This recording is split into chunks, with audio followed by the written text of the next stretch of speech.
Ladies and gentlemen, my guest at this time is the Hybrid Athlete Tyson Maddux. Tyson, how you doing today, brother?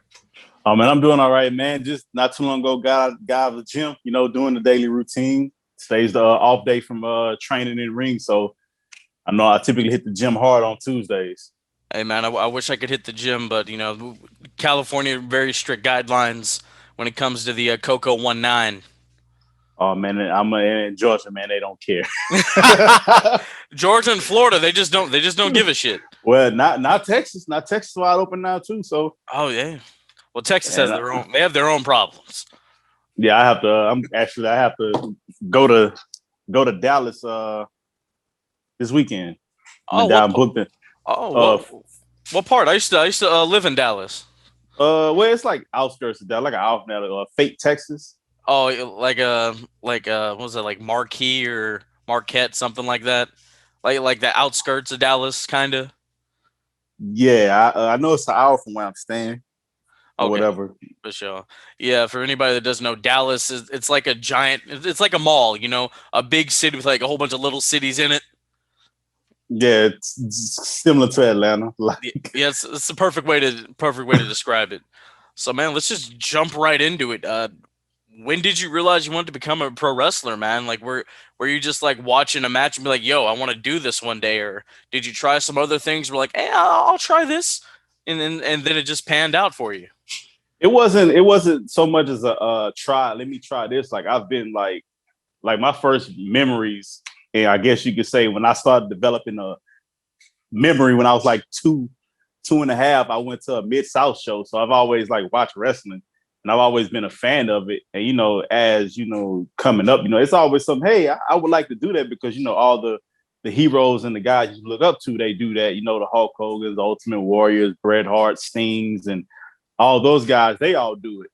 So, you kind of want to, mimic your heroes. And just over the years, ran college track, played some professional indoor football, did a little MMA training. And just one day, I was trying to figure out how do I get into business because like I was always kind of in that mindset that it was like back how it was in the 80s and the 90s, like you couldn't just walk into the business like that. You had to like know somebody to get you in. And like it was the summer of 2016 and my girlfriend got an internship in Charlotte, North Carolina, and I went to an independent show. And after the independent show or whatever, I stayed back and I was just a fan at the time. And I just stayed back and helped them, set back up, put up chairs and everything. And this guy stopped and he started to talk to me. He was like, hey, you want to be a wrestler? And I was like, yeah, I do, And that night, we just kind of hung out with him, James Thorne, Ron Simmons, and guys like that. And it was, I want to say that was a Sunday night. And it was like 2 days later, and I was in the gym, and I saw Cedric Alexander in the gym, and I talked to him, and he pretty much took me to where he trained at in Charlotte, which was a high spot for George South. And then I started there and just, started training and just never looked back. All right, so you start training at a high spot. So is it smooth? Was it smooth sailing in the ring, or was it like a bumpy road? It wasn't it was a bumpy road at first because I had to get, adjusted to, bumping. And can you curse on this podcast? It's the internet. You can say whatever you want. Oh, well, I had to get over the mind fuck. Yeah. So once I got over the mind fuck, it was like pretty much smooth selling from there. Like, I could tell you this, it took me like, cause I stayed in Charlotte for like 3 months. And like, it took me, about 4 months to not be scared to do a hip toss. But once I kind of got that, like, I just kind of, and I had to like kind of get my body in conditioning for wrestling because like being in the ring is like, it's a complete different type of conditioning, different than football, different than track basketball. And you have to condition your whole body for it. So it's like, I spent maybe from August 2016 to January 2017, really getting my body into shape. at the time to like really because I moved. That's when I moved to Florida, and when I moved to Florida, like I hit the ground running from there. Wow, So man. it was a smooth. It was bumpy, then got smooth real quick. That's what's up, man. I mean, I had a day of training back when I was 17, and those bumps, that's no joke. It feels like your body's like being in a car wreck every time you hit the mat, like when you're not used to it. I'm sure it still feels like that. Yeah, I'm not a wrestler. I never continued, but I'm sure. man, look. Like I said, it depends on where you're working at that night. I have been some rings where I was like, okay, I can take all the bumps I want in this ring, and then some days, I'm about to limit that one. You did some hard rings. Yeah. So And I know like some promotions use boxing rings. Have you ever like had to wrestle on one of those? I never had a wrestling one, but I kind of did like a training session in one. I trained in one, and I did not like it. Oh man. Oh my. I can't even imagine that. Yeah, so that's a reason why when you look at boxing, with a boxing ring and then the ring that we use is the reason why it's just completely different. Oh yeah, absolutely. So I was watching a couple of your matches last night. You're like an agile powerhouse, man. Like you're smooth and crisp in the ring. You can go. You have a really solid spear. I think you might have a better spear than Big Bill Goldberg. But then, hey man, you're agile. You're agile with the leapfrogs and the standing drop kicks, and I've seen you do like some standing moonsaults. So like, where'd you kind of find that style? I guess it's just like a combination, just kind of trying to set myself apart and be different, and really like embody that hybrid athlete, because like I was like coming up, it was always I can adjust to a sport where like extremely quick. Like I was a hurdler in high school. I pretty much taught myself how to run hurdles. And then, once I got done with track and I was like, hey, I want to try to play football. I was already fast, so I just kind of worked myself out and converted myself into like a receiver slash running back slash DB. Like, it's just something that I've always had in me, like to adjust and do things differently. And like, when I was like, hey, trying to develop the style in wrestling, I was like, who do I want to be? Now, don't get me wrong. I went through the many different phases. Like at one point, I wanted to be like strictly a Brock Lesnar. Then I went through the point where I wanted to be a Kenny Omega style, Kota Ibushi style. Then I was like, oh, that don't work for me. That doesn't look that doing what they do doesn't look realistic with me doing it. So I was like, get back to your roots. What do you do best? You big, you fast, you powerful. So just kind of combine that, do some things that'll, do some things out of each category, and it'll set you apart from everybody else out there. No, yeah, absolutely. I mean, but like going like with a Kenny or a Kota Ibushi, you can do some of that stuff. I would assume just by watching some of your matches. So I mean, you can break it out when need be. Yeah, it's like I said, yeah, whenever, like, yeah, I can. It's just, like I said, it's like, seeing a bigger guy doing stuff like that, it kind of, for my personal opinion, it kind of, because I like the realistic of things. I like to look real. I like to be real. That's why, like when you look at I mean, people can say what they want about him in the ring. That's not mine. Like I'm not gonna get into that. But when you look at him as an athlete, as a professional wrestler, he looked real. So therefore, him being in the ring with somebody for 5 minutes, he should be in the ring with somebody for 5 minutes, looking how he looked, as big and powerful and as explosive as he is. Absolutely, man. You even go back like Goldberg '98, like he was unstoppable. He was the dude. Yeah, and as a fan coming up, it's like, oh man, this guy's cool. He's just whooping everybody. Not knowing what we know now, but it was supposed to be like that. And it's like, and I pretty much like I love to listen to different podcasts. Like when they seriously talk about like wrestling, and like I said, Jim Cornette is one of my favorite ones. And when he talks about the big guys who are now doing all the high flying stuff, it's kind of like in a sense where it's like when you kind of go too much into the high flying stuff, it's like kind of like realistically, why would you do that? When you're in the ring with somebody smaller than you, it's kind of like being in a fight, in an actual fight. Like I'm not about to run up the wall and jump off a bench just to kick you in the face. me being big that I am, 9 times out of 10, I'm in there with somebody smaller than if I'm in there with someone bigger than me, that's when I start bringing out, the top rope missile drop kicks and the frog splashes and the Frankensteiners and stuff like that. When I'm with someone bigger than me, because it's kind of like I have to adjust and do things a little bit differently than when I'm seeing when it's someone smaller than me. Where I can just hey, just go strictly power and outpower them. So it's like kind of like I said, being a hybrid, adjusting to who you in the ring with, and and trying not to show much of a weakness. No, absolutely, man. I'm glad you really brought that up because I mean, you look at guys like a Bam Bam Bigelow or a Vader. They were bigger dudes, but they could fly, but they did it when need be. When it called for, they didn't have anything else to put their opponent away with. And speaking on like the big dudes doing dives, Shelton Benjamin said this a couple years ago, and he's not like a super big guy. He has a nice build, but he said, "Why would I do like 8 dives in a match when I can do one that you truly remember?" Yeah, so Exactly. that's exactly going with what you're talking about. So you mentioned that you ran track, you played arena football, MMA. Did you ever dabble in like wrestling in high school or maybe even some college? Nah, we like so I'm from Louisiana. I went to high school in a small town in Louisiana, and we didn't have many sports. As far as like sports they had pretty much for the guys. They had baseball, basketball, track, and tennis. And like I said, I was coming up, I always wanted to play baseball. Like baseball was my thing. I played football, but I really like baseball or whatever. But like when I moved like to where I moved there with my mom's or whatever, like it just I couldn't play football anymore. And the baseball team wasn't as great there. So I just kind of started playing basketball and I just ran track. And I was always like one of the bigger guys there.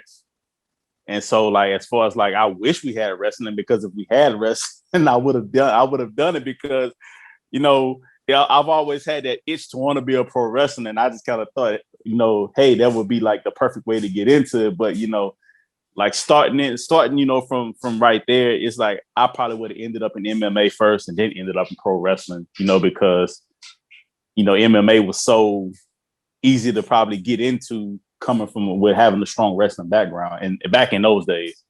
Yeah, yeah. I mean, a lot of those guys do have a strong mat game, because they did wrestle in high school or college. So, I mean, do you remember like what weight you were like back in high school?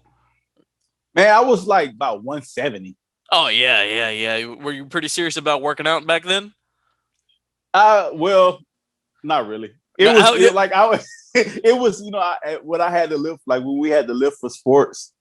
I would, but I wouldn't say it was my senior year. I got a little bit. My junior, senior, I got a little bit more serious with it. Like I took it serious. It wasn't like, oh man, I got to go lift. I was like, okay, I'm gonna lift, and I'm okay. I'm gonna try to get stronger, But I wasn't as dedicated to what I was where I'm at now. Like in high school, like I think want to say playing basketball, my bench press was 280.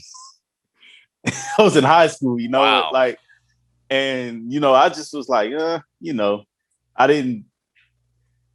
It didn't really. I didn't know the effect. I didn't know like it was gonna like really like help me like now, because like once it was just like I want to say I got serious in the lifting about 2012. Oh, okay. Even when I was playing football, like I would lift, but I wasn't like, it was kind of like, I'm just lifting. I'm lifting because I need to lift. I But I I, now I get it. then it became like after 2012, it just kind of became like a lifestyle. It became a part of what I had. It's like my day is not complete unless I have to go to the gym or I have to do something. I got you because I was asking because like if you were pretty well conditioned at that size, I think you probably could have been a decent wrestler, to probably make it to like regionals or something like that. Yeah, I probably love. Well, see, that probably would have. Well, they probably would have had me cutting weight. Like I was. I mean, they have like like out here it's like 172. So I don't know how like the weights work in the other states, but I'm sure that they could have fit you in that or like a one maybe 65 or something like that. Yeah, and like the thing was is like it's like I was real. I've always been quick on my feet, like real. Because like once I started doing like the MMA training, I started picking up, like started doing some wrestling while training that. like one of my strong suits was my speed, my quickness. So because it was like, I was like about 240 when I was doing that. And it was like, man, you move quick, you move fast. Like like I said, I was like my favorite athlete, I guess you could say one of my favorite wrestlers is Brock Lesnar. When he first came in, he was just like a freak athlete. And that was like, to me, that was like the prototypical wrestler for me. Like if there's anybody you wanted to be kind of like what Brock Lesnar was coming in. Yeah, Brock is the real deal. Absolutely, man.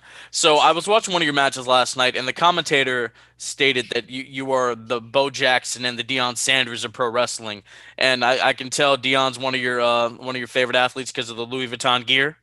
Yeah. That's you rock, man. So Yeah. what was it about Deion and Bo Jackson, man, that they're like, man, those dudes are what's up? So were those your guys? Were those your athletes growing up? Yeah. Deion, it was like more Deion than Bo. But like, it's just like the whole aspect, like they were hybrid athletes. They could, what Deion played played football and baseball in the same day. And that's like, I know I have the ability. I have the ability to do that. Like, I can play football on Sunday. You want to go hoop? I can go hoop with you. You want to play baseball? I can play baseball with you. Run. It's whatever. I'm the hybrid athlete. It's not a sport that my athletic ability won't like. It wouldn't. What's what I'm looking for? My athletic ability would carry me on to be great at it. Absolutely. And like watching you work in the ring with the charisma, you have a little bit of that Dion, that it factor, little bit of that Sanders it factor in you. I see it. I see it. Yeah, yeah. It's though like so like I know sometimes like whenever I get going, it can come off as like arrogance, but I kind of have that cap on it where I can still be, because like a lot of times I'm a good guy, babyface, so I know how to kind of cap it off to where it's like I don't get too far into it. They're like, oh, this guy really thinks he's the shit. But whenever I like, cause like I said, it's like I'm all about like kind of spoon feeding myself as a character. Like I'm not trying to give everything all at once, and then like let everything develop, and like you're seeing this side, and eventually you're gonna see that side of it where they're gonna like really they gonna hate me because hey, I'm just that damn good. No, yeah, absolutely. I understand that 100%. It's not being cocky. It's just arrogance. A cool arrogance though. Yeah, but Like but being sure of yourself. yeah, but if you look at, like I said, but the thing is, if you look at like my social media, like you can see like I put in a lot of work. So it's because it's like, a guy told me, he's like, yeah, because I wrestled a guy and he calls himself the athlete. And it was like, he comes off as like real super arrogant, super cocky. You come off as a workhorse. Oh, like, yeah, I get it. I get it. That's why kind of people take to me, because I come off as like, I put in the work. If you look at just like my Instagram, you'll see workout videos. You'll see me doing all kind of crazy things, and just training, day in and day out, putting in the, laying down the foundation just and to be that hybrid athlete in the ring. Absolutely, man. So when you first debut, you're Jackson Castle. Why the name change? Changed it in Japan. Okay, yeah, you did 2 tours of Japan. What company was that with, and how was that experience for you? The first one was at Tokyo Championship Wrestling. I went there with a guy named Jimmy Suzuki. Tokyo Championship Wrestling was his promotion, and it was like a 11-day tour. I had like 3 shows. That was my first time in Japan. It was pretty much a good experience, just kind of just being there. It was like, kind of like the whole nostalgia of being there. I was on tour with Sabu and a guy from I want to say from, man, I don't want to. I'm gonna say Finland, but I may be wrong. But he was his name is Starbuck, and like the show I was on, like I met Onita, I met Masato Tanaka, who I ended up being with in 0-1. I ended up wrestling Masato Tanaka in a tag match.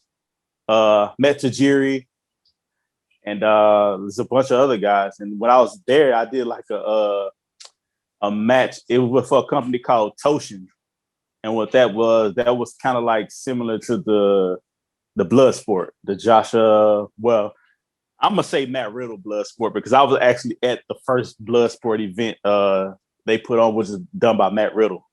Oh, Matt, And our current U.S. champion. yeah, So you said you on that Japanese tour you were with Sabu. I've heard some crazy Sabu stories. You got one for us? nah, Lord, I mean he was chill with him and Jeannie, you know, and he was real cool to me. Like we didn't like he didn't like kind of. I mean, it's like in Japan, you kind of stay out of trouble because you're in a different country.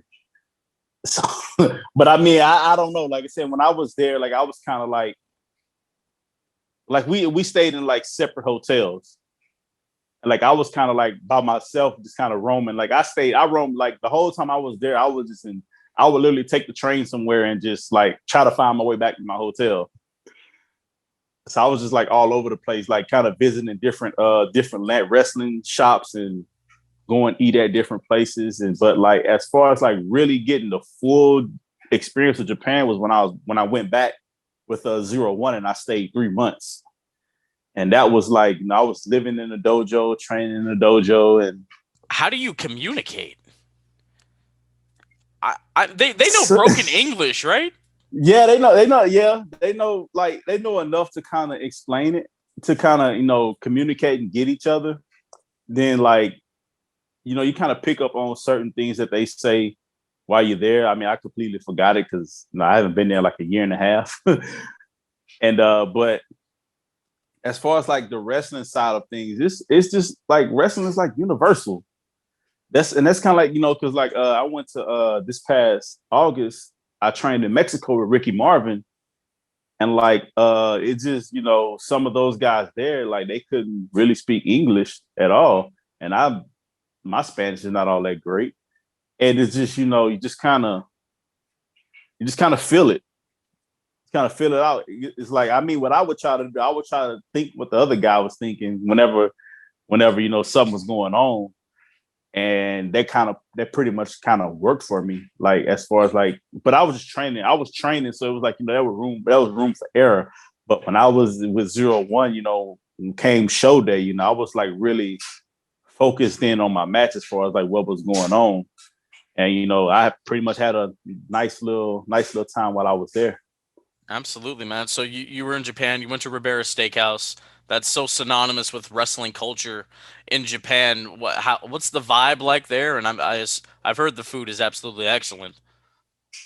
Yeah, it's pretty. The food is excellent. It's just it depends on when you go. Like the times where I went, it's kind of there weren't a lot of people in there, and so it's just like you just kind of sit down and eat. The thing is, you have like hundreds and hundreds of pictures on the wall because they actually have two Ribera Steakhouse. They have the original one, and they have another one.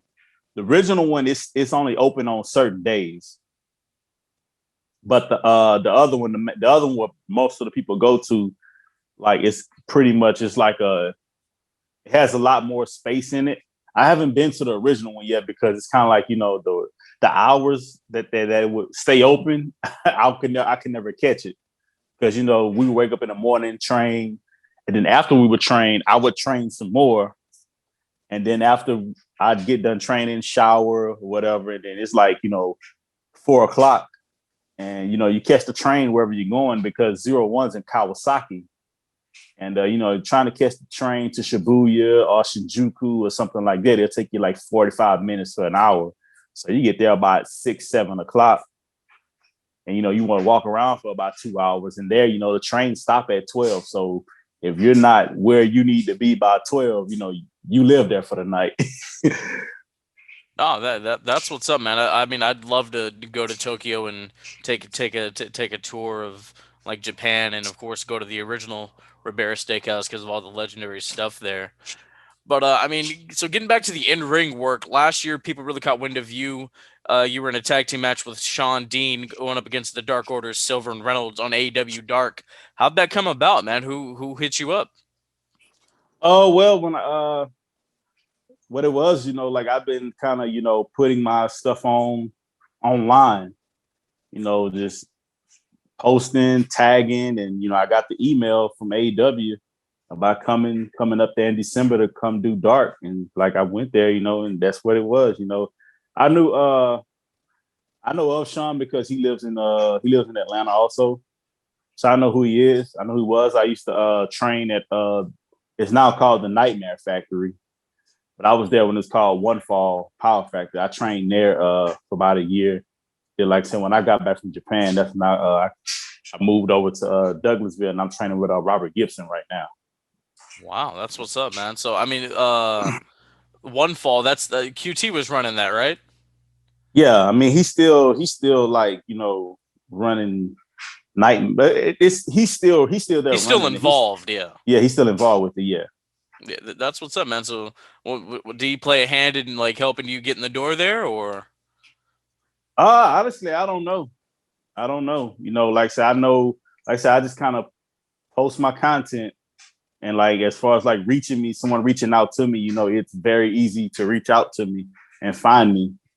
And like I said, he does follow me on social media, so he's seen some of my stuff. Like I said, I don't know if he thought, hey, what about this guy? And they brought me in. And like I said, I used to train there, so a lot of them they know of me. They follow me on social media, so they look at all my content. So it was pretty. I want to say it's pretty much more of that.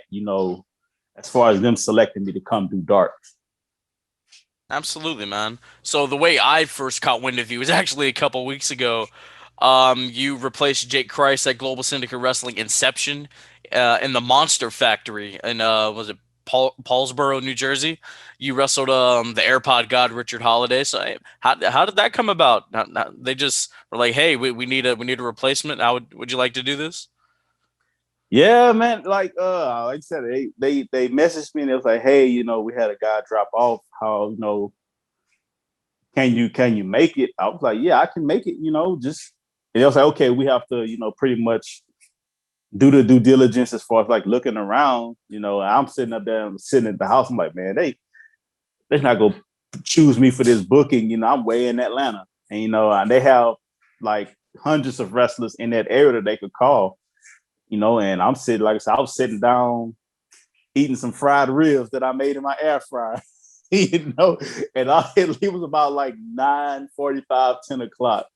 And then, they messaged me like, hey, we want you to come up. So I hopped on the plane Saturday morning and came, just I had my gear washed, everything was already prepared. Once they gave me the green light, I came. But it was just like an honor to be selected because I was like, man, that spot could have went to anyone, and it came to me, and I'm like, bro, like I'm nowhere near that area.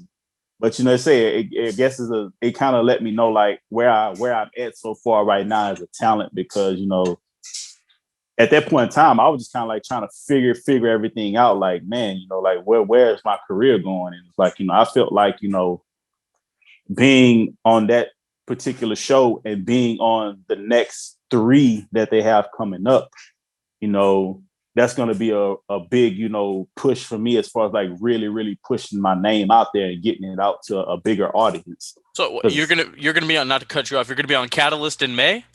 Yeah, I'll be on Catalyst in May. Oh, I'm looking to make the trip out there for that one, man. We might have to meet in person, chop it up real quick. Oh yeah, man. That's what's up, man. Because I mean, your match, like, it got a lot of good reviews. I mean, it's a new company. They had streaming issues on Fight and whatever, but you and the Holiday, it was entertaining. You said he had dollar store AirPods and like the banter back and forth. The Yeah. crowd, I read that the crowd really got hyped and got into that. Yeah, it was like I was like, oh man, but like hindsight is 2020. I was like, nah, I should have said wish. Because the joke, the running joke is like when you get such and such off wish, but in the heat of the moment, you just kind of don't think of everything. So I just, like I said, dollar store, and it caught like wildfire, and I'm like, oh my god, like it didn't. I'm sitting there like, man, I don't have to do nothing because the crowd was into it. But like lately, that's just one thing. Like lately in my, I've been trying to work on as far as like the entertainment charisma side of things. Just kind of not going in there and just wrestling the match. Really getting the crowd invested in what you're about to do. And it's like I've been getting like some of the craziest chants going on in some of my matches, and I'm like, I'm like, it's crazy. Like I had one chant going with a guy that was calling him a skid mark. Wow. What? He called him skid Yeah, mark? yeah, No. yeah, That's man. Like, crazy. yeah, it's if you look on my social media, it's the match. It's the match where I posted with the guy who was the athlete. He was calling himself the athlete, and I was like, okay, he was running his little banner. Yeah, I said, well, I said, like, you're the athlete, right? Yeah. I said, you must think your stuff don't stink, huh? He's like, yeah, I'm the. I said, oh, you're skid mark, huh? Oh, skid mark, skid mark. I'm like, and the bad part about it was at a Christian school, and I was like, oh my god. Dude, American wrestling fans they'll chant for anything. A dude will do one dive like when the first 15 seconds of the match, and they'll start chanting, "This is awesome." Yeah, That's just the way American wrestling is. yeah, and when we're seeing those dives out of me, so I'm not diving until I'll dive when I get on WWE TV, AEW, or one of the big ones. Then you'll see me do a dive. Other than that, I'm not diving on it. So no. For sure, man. So I mean, what was the vibe like at a GSW? That was their first show, you know. No, did it feel good backstage? You have a good vibe? Yeah, it had a great vibe. It's just like really like kind of being around guys who studying and trying to develop myself as a wrestler, watching their matches. I'm back there. I'm in the locker room with them. Like one of the guys that like I watched a lot of his matches was Michael Elgin. Even ripped off some of his stuff. So I'm like looking at him, I'm like, oh man, Michael Elgin's back out and ripped off so many of his moves over the past like 2 or 3 years. And I'm like, man, look, I can't do nothing no more. And just him, like Hammerstone, like I've always been like I like Hammerstone's work. When I was in Japan, Hammerstone was in Japan too with Noah. Uh he was doing the N1 victory, which is like their version of the G1. He was there. Like I said, Austin Aries, that was my first time meeting him. He was pretty cool. Like I said, it was a very, very good vibe. That's probably like, excuse me, like for me, that was like really like one of those locker rooms. I was like, dang, these are a lot of people who I kind of looked up to in the ring, and that was my first time being in that type of environment. That's awesome, man. Yeah, Brandon, the promoter over there, those guys, they have a really good thing going. What they want to do for wrestlers sounds awesome, and I think they're going to be successful. Now, supposedly Chris Dickinson's supposed to be wrestling Hammerstone for the title at Catalyst. Could we see you kind of flirt in that picture? I know it was your first time there, but Man, maybe you never maybe know. maybe like I said, I have like I took a L my first outing. I gotta build some capital.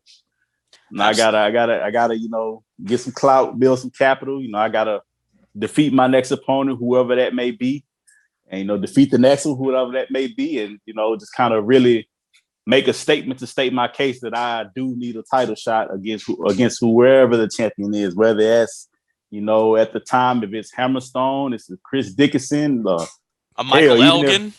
Michael Elgin or that and Jacob Fatu, Hey, Fatu made his name out here in the Bay, man. He's the real deal. Oh, I know, and and then again, you never know. Richard Holiday may end up, getting the title and having a rematch, and I can avenge that loss. Or he could put his Caribbean title on the line. We don't know. Hey, We can we, do we, that too. we don't know. Yeah, with the whole Michael Elgin thing. Hey, the wrestling industry is just like the music industry. It's okay to sample every now and again. Yeah. But I mean, you're a former CCW tag team champion, a GPW heavyweight champion, an action packed wrestling heavyweight champion.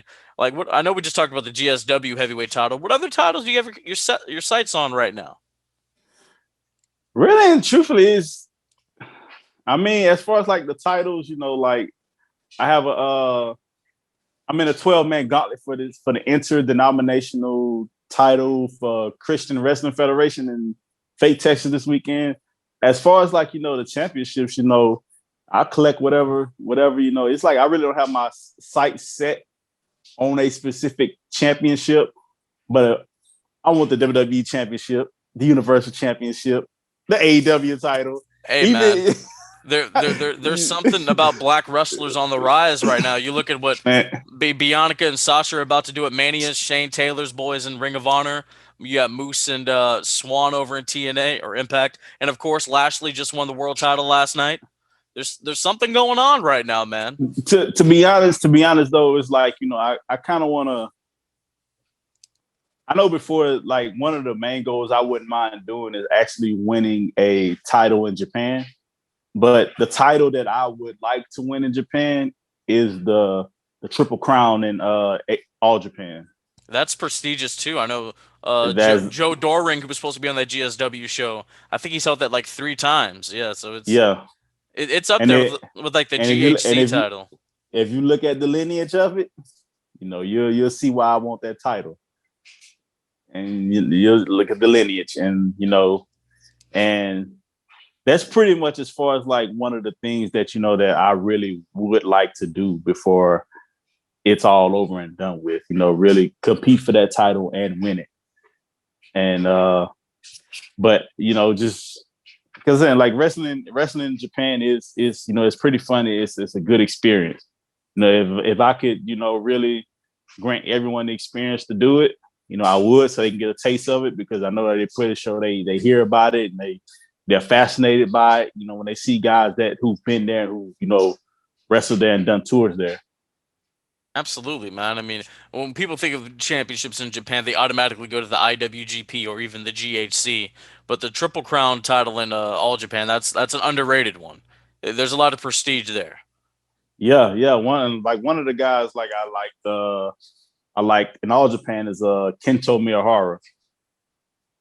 Like it's a like they have some heavy hit. They have some heavy hitters in All Japan. Like I said, that like you just said, people when you think of Japanese wrestling, they typically automatically go to New Japan. But like once you kind of really get down to it and start doing your research, you'll see like Noah has some heavy hitters. Takashi's Segura, like he's a heavy hitter. Marufuji, one of the greatest of all time.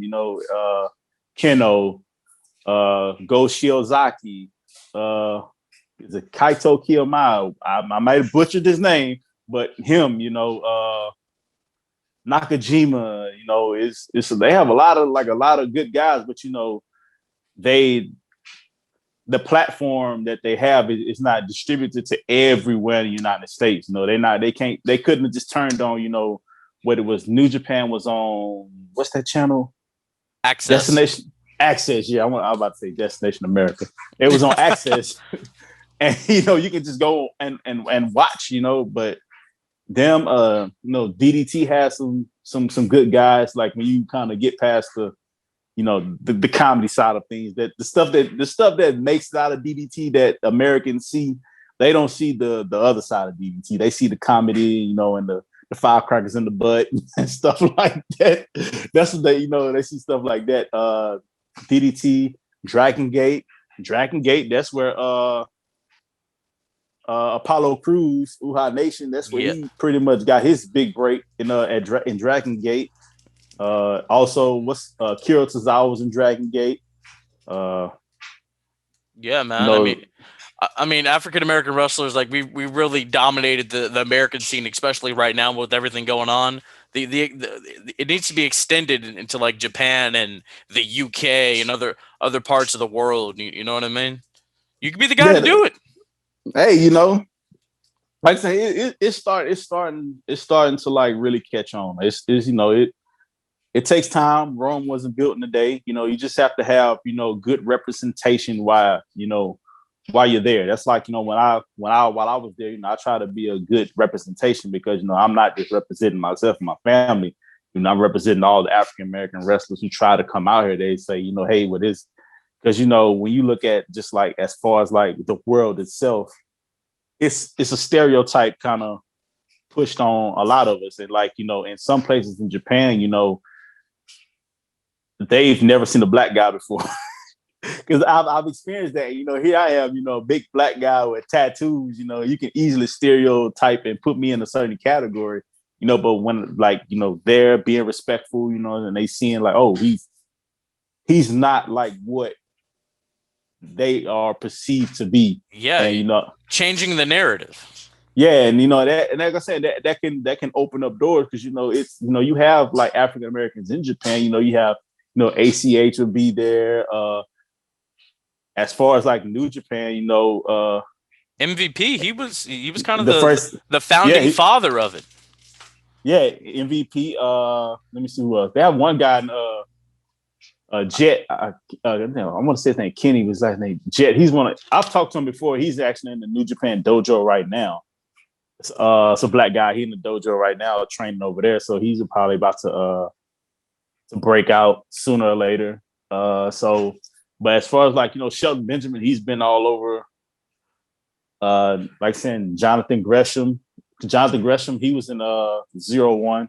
Yeah, I got to see him live. He's the real deal. He's what's up. Yeah, I met him. I met him like one time. Met him one time before out here. Like me, him, Danny Cage. It was a group of us. We went ate it. I think it was TGI Fridays. I think it was TGI Fridays. I don't know. It was like 2-3 years ago when it happened. It was like really one time. Yeah, man. I But mean, no, keep going. but like my first time in Japan when I went to the New Japan store, I signed my name on the wall right next to Gresham's. Because like he was like really the only one that I like. I mean, it was more on the wall that I knew, but he was the only one on the wall that was from Atlanta, and I was living in Atlanta at the time when I went on my first tour. Yeah, that's what's up, man. So I mean, you make your debut in what 2016, 2017? Actually, March 11th, 2017 when I made my debut. So March 11th of this month would be 4 years. Four years in the game. You're starting to build a little buzz after the GSW show. You could be onto something, man. Yeah, it's just a constant grind, and just whenever I get the opportunities, I need to like really knock them out of the park, and make a statement each time I'm out there.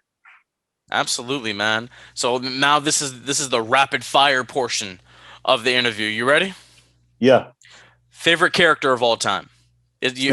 Sting. Oh, tell me why. He was really the first wrestler like I was really drawn to.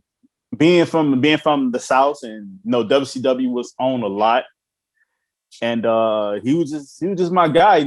Pretty much. I mean, really, all the face paint guys were the cool guys to me, and he was just the one that really, really stood out. Like one of my favorite matches with him was in the Thunderdome cage with the Shock at the top. It was Ric Flair and Sting versus Terry Funk and the Great Muta. Well, So it was just that's what's up. like That's the an whole excellent match. metamorphosis. And come to think about it, Sting lived in Louisiana. He did for a little bit, huh? Yeah, he did. Him and Ultimate Warrior, Blade and Rock, Oh yeah, the old tag team. That's right. That's yeah, right. the Blade Runners. Blake. There we go. There we go. Favorite finisher of all time? Dang, Spear. Spear. Who do you think has? Because I'm an Edge guy. I think Edge has the best spear. That's my personal opinion. I grew up with the dude. The whole psychology behind it, pulling the hair. He's my guy for the spear. You a Goldberg guy? You a Rhino Gore? Ooh, man. Or are you a Roman spear guy? It's okay to say Roman. It's nice. It's okay. I'll say Romans is more versatile because like he's done it different ways. It was like whenever you catch Goldberg, bam, spear. Like I forgot who it was. It was a meme going around where it was like he speared Rusev. He jumped over whatever and he speared Rusev. I was in the house for that one. Yeah, he jumped over Sasha and speared Rusev. I was there for that one. Yeah, so as far as like him like being like more dynamic, I would say he is. But for me, the one thing I don't like when they spear, I hate when they hug. The hug they what? Oh, the hug. I hate the hug. Yeah, Edge's spear's been called the running hug, and I try to defend it as much as possible. But as far as like like really just going through somebody, I gotta say Goldberg. Goldberg has the greatest spear because he you look at the different people that he speared, is like, like I pretty much recorded on my phone when he speared Christian, and like he like it was just brutal. It was Yeah, just like real brutal. Like he just like it's like he took him off his feet, and it's like he planted him straight down, and like his head went straight in the mat. It was like so fast and powerful. he was running through guys like that when he played for the Falcons. Yeah. Last up, favorite wrestler of all time. So could I assume Bill Goldberg? Is that him? Nah, favorite wrestler of all time, Sting. Okay. Okay. You're the first guy to say that. Normally, I get like a Brett or a Sean. You're the first dude to say Sting. I have, but at in there, I have to go where like I said, he was my guy coming up. He was my guy. Like I've always liked him, and granted, like yeah, I like Bret Hart, but I mean, we have to. I have to be honest. You know what I'm saying? Like when you think of most wrestling fans, when they were young, they were Hulk Hogan guys. They were Ultimate Warrior guys. Things like that. Is when they got older, when they started to understand the business, they went more to the technical guys. But everyone liked the larger than life character. I mean that's true. I mean I grew up with the Cena. He's the Hogan of my Oh, generation. he all right. Yeah. So Yeah. and that's like the people. And so it's like I have to be honest. Like yeah, like Sting was my guy. Like I said, Sting. Like I followed the whole. I was enjoying the whole Crow era. Now when he went to Impact, I wasn't at that point That in time. I grew up with Kind the of TNA Sting. all right. See, I grew up with Surfer Sting, Surfer Sting, Crow Sting. Okay. I mean he was Crow Sting. I was like what, one or two. Okay, well, see when he was Crow Sting, that's that was apparently the Monday Night Wars. Like saying, Nitro used to come on twice in the night. He used to come Yeah. on from like 7 to 10, and come on back on like 11 to 1, I think, or something like that. And it just like I said, just that whole like I love that whole run. I like I said, I wish he would have went to WWE a little bit earlier. Absolutely. How do you feel about him wrestling in AEW? I mean, like I said, I wish we could have got more of a run from him in WWE, because it was a lot of money left on the table through the way they booked it. Like I honestly feel like Yeah, I when mean he there was fought Triple H, when he fought Triple H, he should have fought Undertaker. that year, yeah. That was the only year you possibly could have done it, because I think Undertaker did something with Bray Wyatt, and it wasn't like, Yeah, that Mania was out here. yeah, Yeah, yeah, it it was was, it was. yeah. And then it was like, he did the thing with Seth Rollins, and I'm like, why? So, but as far as him wrestling in AEW, like I don't have a problem with it. I just hope that he doesn't get hurt. That's all. I just hope he doesn't like get hurt again. That's Yeah, because whenever he got hurt with Seth Rollins, and they kind of like, I was like, oh man. I mean he was old then and like he's 61 now. He's even older now, so I don't know. We're going to have to wait to see. He took that power bomb from Cage a couple weeks ago. He looked pretty solid. Looks like he's Yeah, doing but all right. yeah, but I mean, dude, that's Terry. one power bomb. Yeah, that's true. And but you look at guys like Terry Funk, who was like still doing like Extreme Rules matches when he was like 70. So but it depends. those I see. But when you think about it, those gimmick matches like that, they're kind of. I mean, Grant, they're kind of more safe because you're not necessarily taking bumps. You're just brawling. You're brawling. You hit them with something. You're brawling, throw them in here and brawl them. Yada yada yada. You're not like taking a power bomb to the like a table will break your fall versus hitting the mat. Versus hitting a match, whenever you're taking a power bomb or a slam and everything. But when you look at like the wrestlers in Japan, they 60s, late 50s, still wrestling at a high level. Yeah, like So like Hakushi from like the new generation era. Like he's still wrestling. He's like 56 or something. There's something about the yeah, Japanese. They just wrestle like forever. it's the training. It's the Yeah. training, bro. Like the way they train their body, it prepares them for that. Because like I said, Otani still wrestling at a high level. Shinjiro Otani, like, he's still wrestling at a high level. He's in his mid 50s. That's what's up, man. So if you don't mind me asking, how old are you now? 34. 34. So by the time you're 40, where do you see yourself? Like what company do you think you'll be signed to, or what do you think you will have accomplished by the time that happens? 6 years away. 6 years away, I see myself being in WWE. I see Okay, myself, okay. yeah, I see us. As far as like where I'll be, you know, I see myself being at the top with a few championships under my belt. Kind of because, like I said, I take care of myself, so I pretty much, if I get there within the next year or two, I can pretty much put down maybe about an 8 to 10 year run. Okay, that's what's up. If I take care of, like I said, if I really continue to take care of myself, which I know I will, I see myself being there. That's what's up, man. Well, this has been awesome, man. I've enjoyed talking to you. Let the people know where they can find you. You can find me on Instagram, Tyson Maddux. You can find me on Twitter, Tyson Maddux. All Easy right. to find. Yeah, I found like when I went with the name, like I changed it to that. No one had it. So it's mine, and I'm hoping I stay Tyson Maddux forever. So that way, it's the real deal. Absolutely, Tyson Maddux. To the very end. There we go. I love it, man. Thank you so much for doing this. This has been an awesome interview. When I'm at Catalyst in May, we got to chop it up, man. We got to chop it up for real. Oh yeah, most definitely, bro. Maybe get a cheesesteak, man. I love cheesesteaks. Absolutely. There we go. I've never had a real authentic cheesesteak. So I'm down. I can't seem to get the right one. I went to Geno's and you got to go here. So I'm like, okay, I'll go here next time. Okay, I see it. Tyson, thank you so much for doing this interview, brother. Thank you, man.